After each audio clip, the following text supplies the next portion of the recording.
Hey everyone, it's Merja here from the Sumiloff Academy. I'm here with Farita Tyrrell. Welcome to Real Conversations with Merja, episode 1. We are talking about parental wounding today, and Farita, you have some questions to get us going. So with this conversation, firstly, can I just say I'm so happy that you're here, and secondly, I can't wait to hear your input on this topic because you have so much insight, and it's just wonderful to have you here with me today. So yay, let's do it. Thank you, Merja, and thank you for having this real conversation with Merja with me, because parental wounds, they are so common. I mean, most of us do have them, whether we're aware of them or not.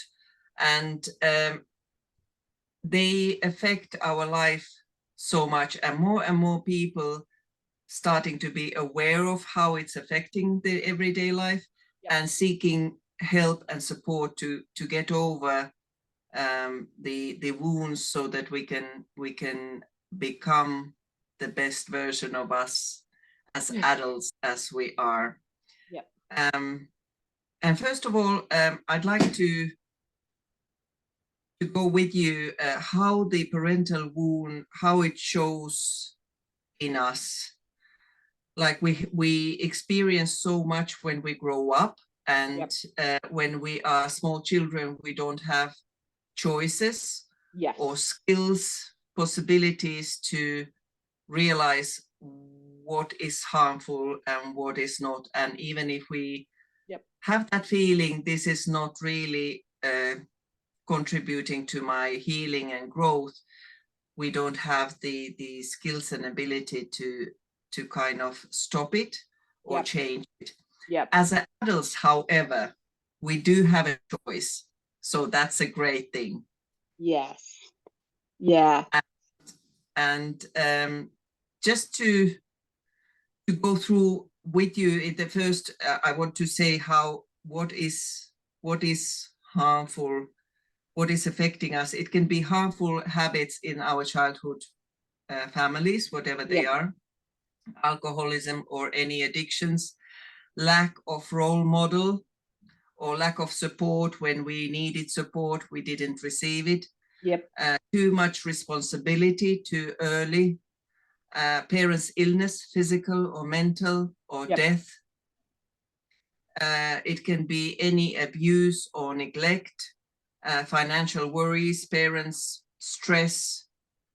So, and as you have yourself experienced narcissistic parenting.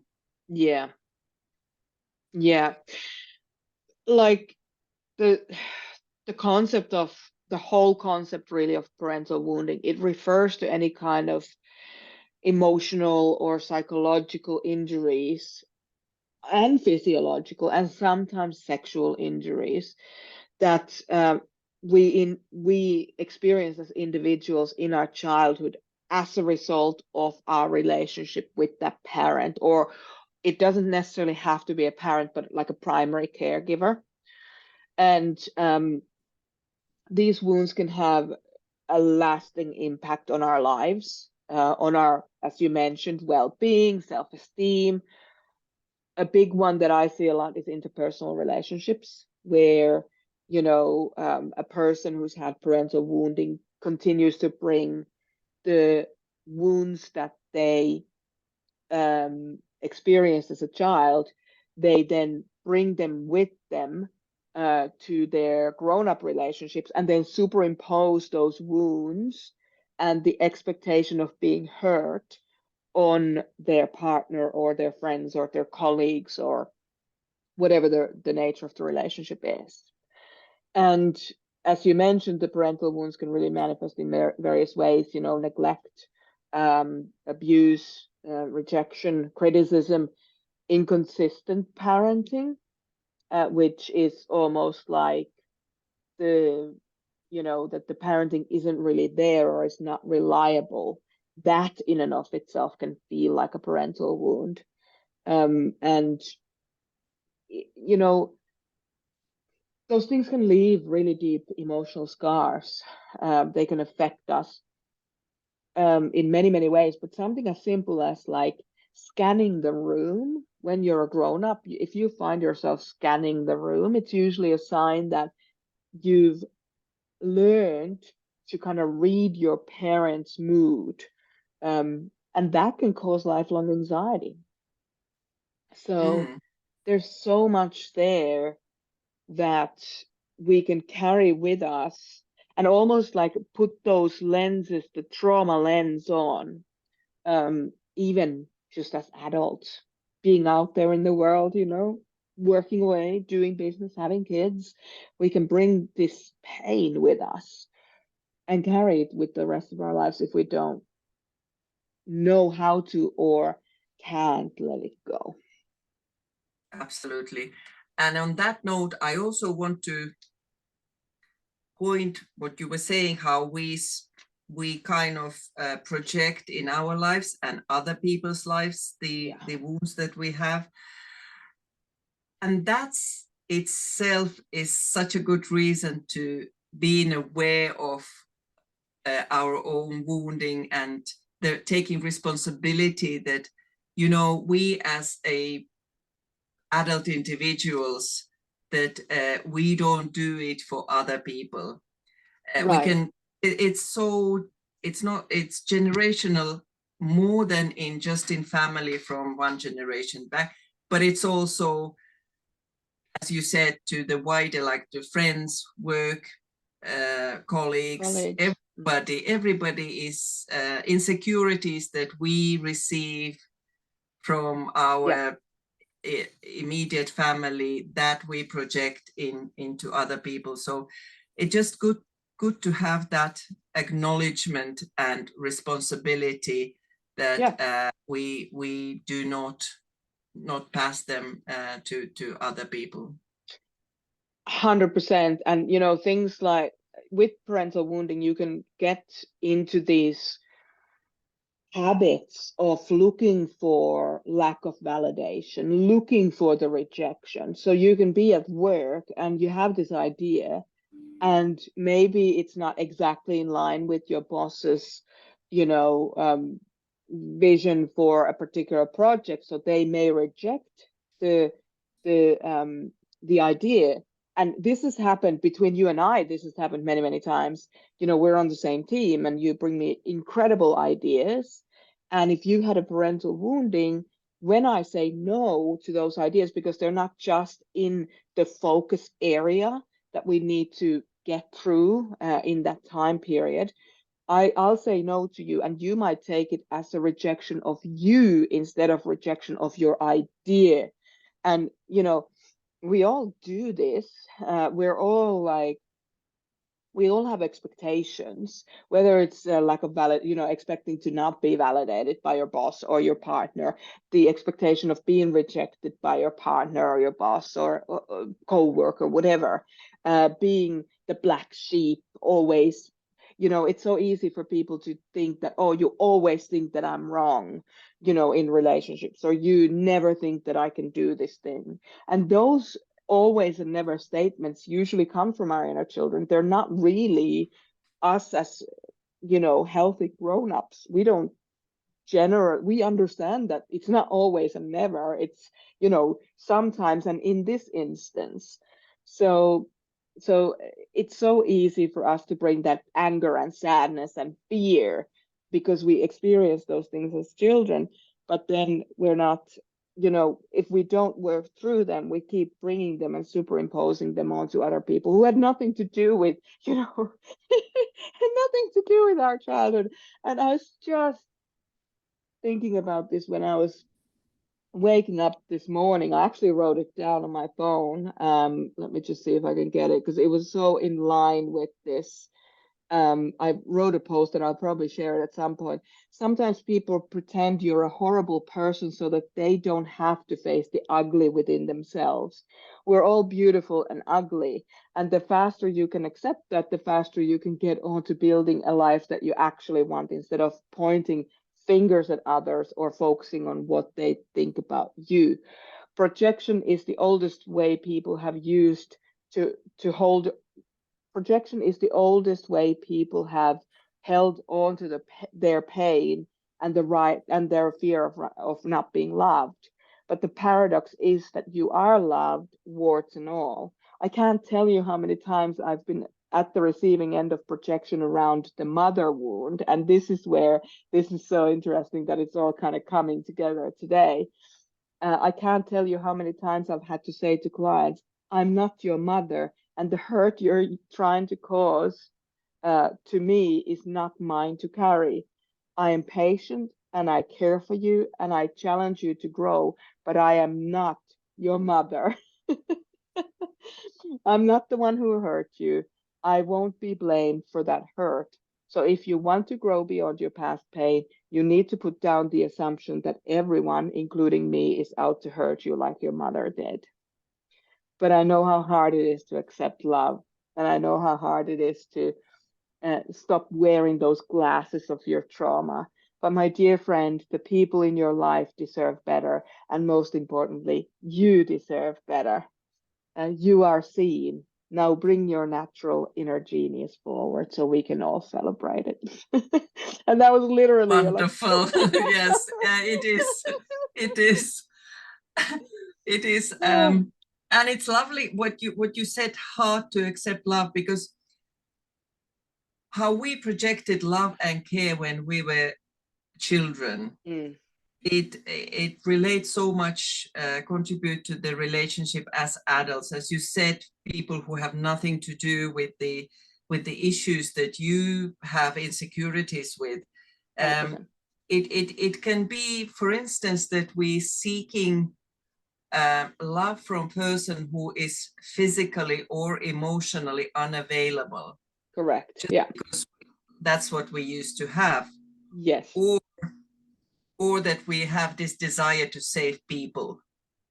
Absolutely. Whether to be saved or not, we just, or that we just don't feel worthy of love. So whatever relationship we do have, and the other person is loving and respectable towards you, yeah, you just can't. There's no connection, because you can't receive it. So or for instance, the boundaries are not, you don't have a healthy boundary, so whatever goes or nothing will go. Right. It's so it does make sense what you just read it's so true.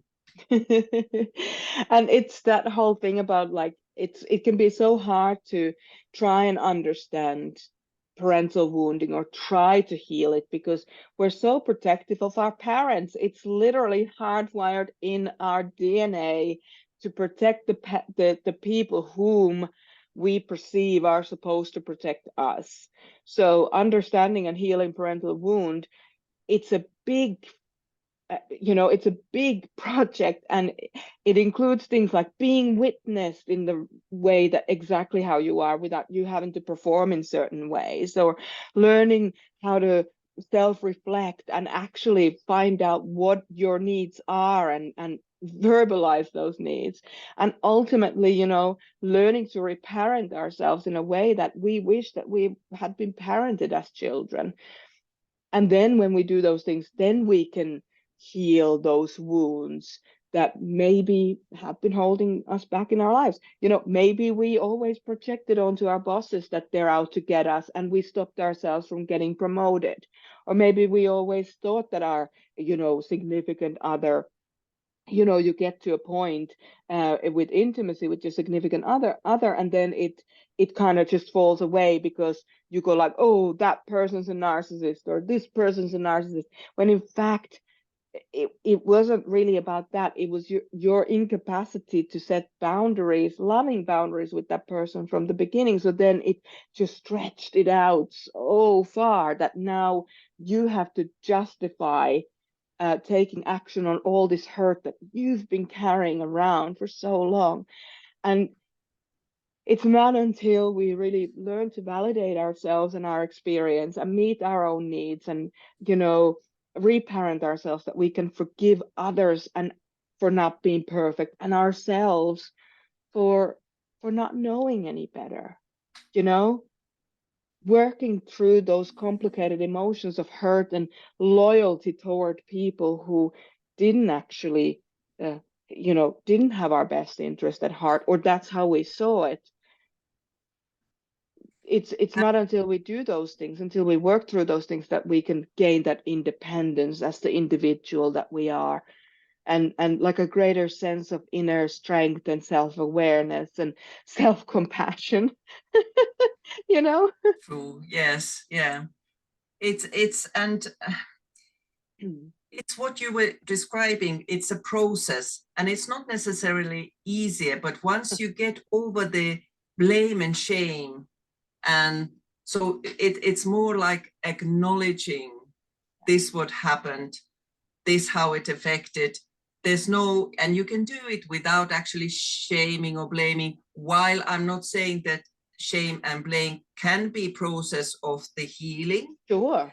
and for some who has, who needs that, feel free to do it in the secure environment and place where you feel Yeah. safe to do it. And so, but it's really about acknowledging what have happened and how I'm gonna overcome that, and how it's Yeah. not gonna affect my life, Yeah. so that I am, person who are more wholesome in the life, to do good decisions and Yeah. good choices, and live more happier life, more Oh, meaningful, and without negative self-image or limiting belief that I can't change anything, or right.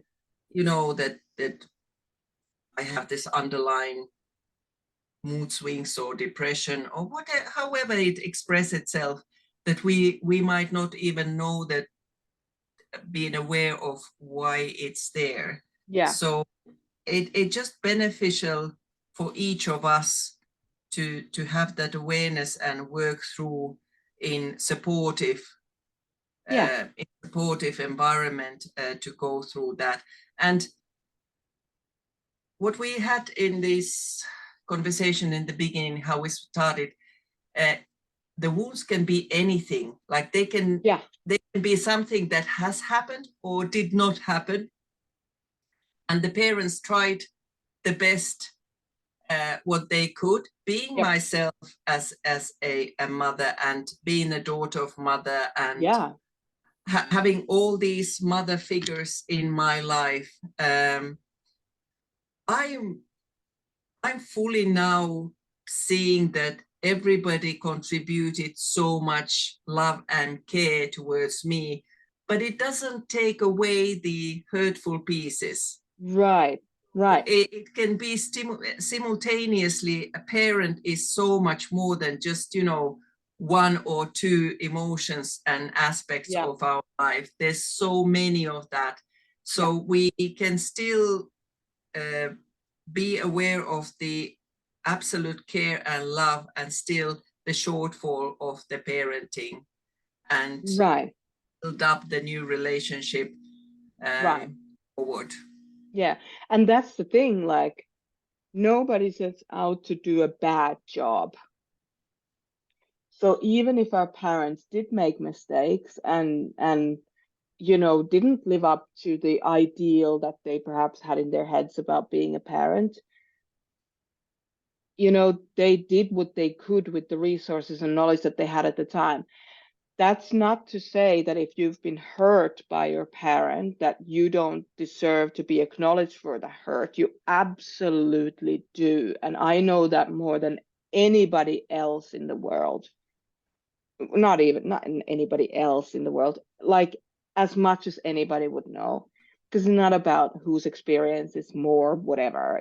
Mm-hmm. It's whether it's an actual hurt or it's a perceived hurt, as in that you perceived to be hurt, you felt hurt, or it was actual injury.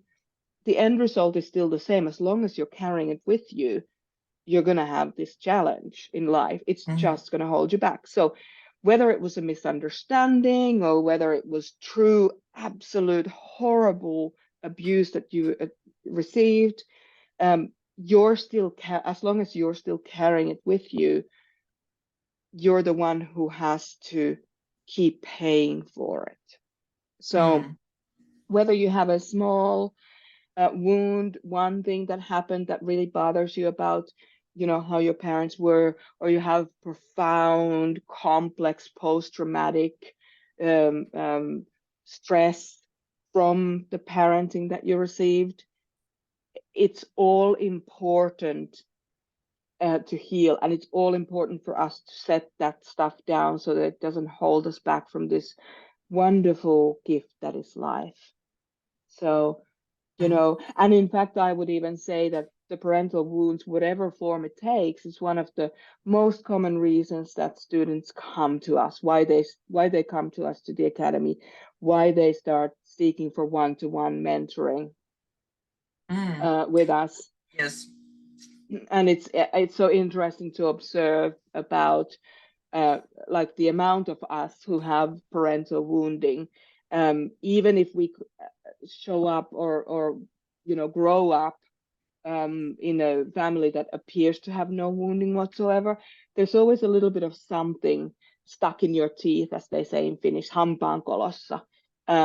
Whether it's just your own experience or it's like an intergenerational situation that's been, festering under the skin, so to speak, like a big boil.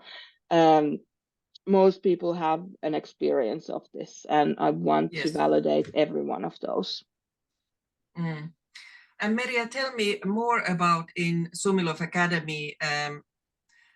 What can person who has parental wound that, in with us, that affects relationship, whether it's in the family, you're parenting your children, you're having the relationship issues, or you want to be better person, just for your own life, what can we do in that situation? What will help? That's a really good question, and it really depends on your answers, and anybody in your answers that come forth from within. So anybody who knows me knows that I need to know exactly where you are to even make a recommendation of what you might need. I don't. I'm one of those people that if I make a recommendation, I want it to mean something actual, like real, that there's a possibility of actual change or, change for the positive. So I don't take this question ever lightly. So in that space, I'd like to say that there are a couple of things that I can certainly help people with. There is a new type of membership that we're starting up. It's called Parental Wounding Healing Experience.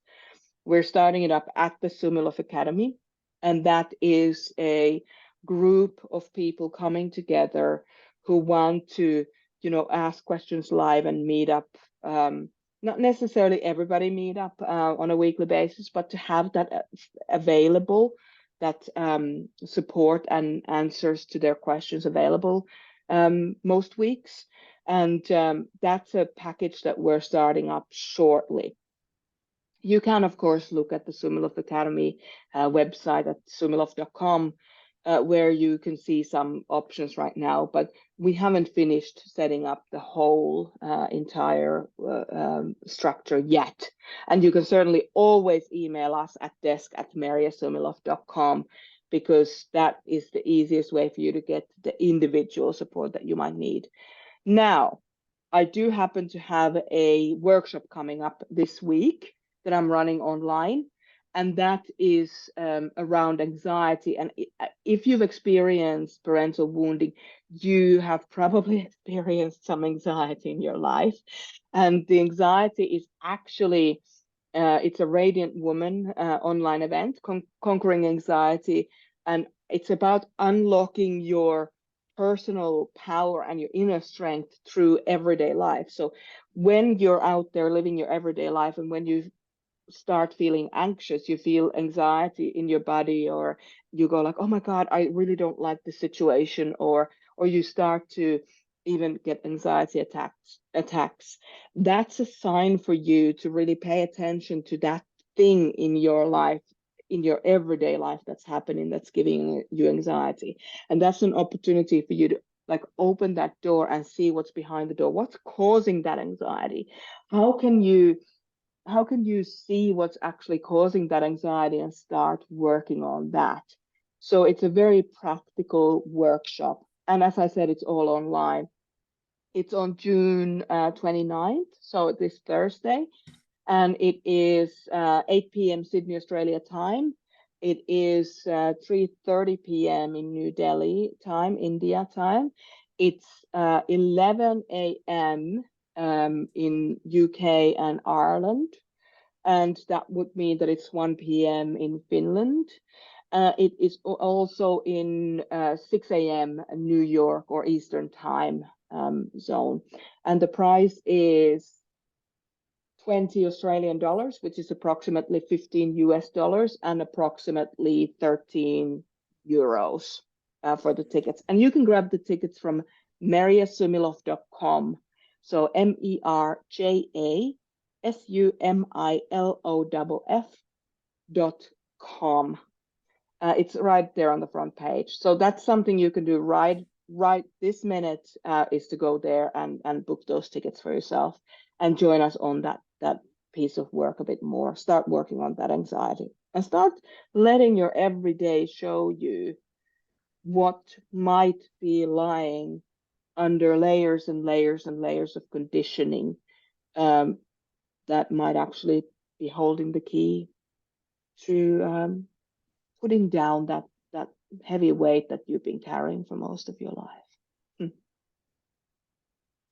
Thank you, Merja. That's good to know about the workshop, definitely. And Sure. you will post also you will I'll pop the link. Yeah, so that people can go there. Yeah, and absolutely. And we see everybody there. Yes. There's a possibilities, like you can check out the membership and check up the workshop, because the workshop will be good opportunity just to get know what you need yourself. Absolutely. And you'll get an idea if you don't already know me, or if you don't already know the type of work that we do at the Sumiloff Academy, and you're of course there for it. If you don't know about that, join us on that workshop to get a really good idea of what we actually do. All right. Yeah, we continue with the new conversations, Merja, and always, as always, it's been a great pleasure and very, very great insights. So I thank you. It's been a real conversation. Thanks, Marita. Yes. I'll see you soon. Bye. Bye. Bye. Bye. Bye.